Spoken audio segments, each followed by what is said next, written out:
الحمد لله رب العالمين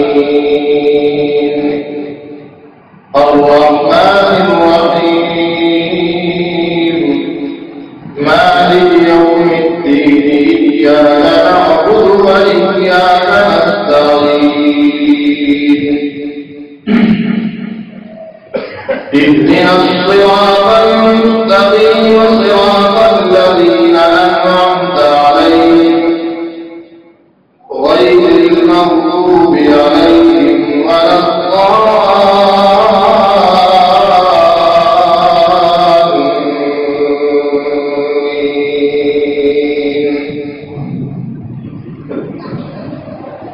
إذا زلزلت الأرض زلزالها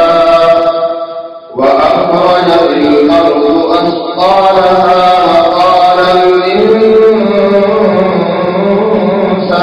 ما لها يومئذ تحدث أخبارها بأن ربك أوحى لها يومئذ يصدر الناس أشتاتا ليروا أعمالهم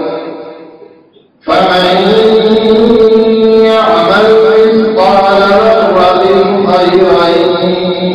يره ومن يعمل مثقال ذرة شرا يره الله أكبر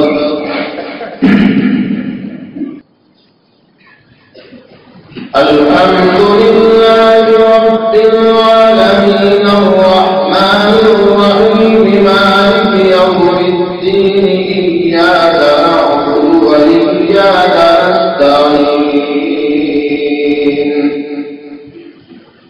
اهدنا الصراط المستقيم صراط الذين أنعمت عليهم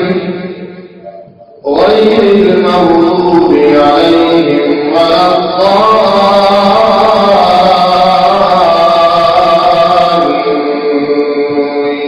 الضالين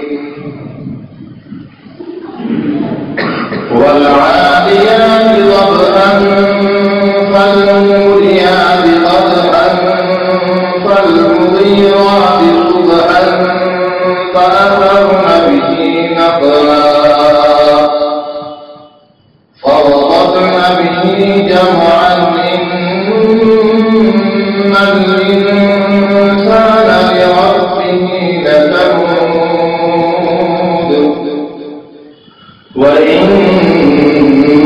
وإنه على ذلك لشهيد وإنه لحب الخير لشديد أفلا يعلم إذا بُعْثِرَ ما في القبور وحصل ما في الصدور إن ربهم بهم يومئذ لخبير الله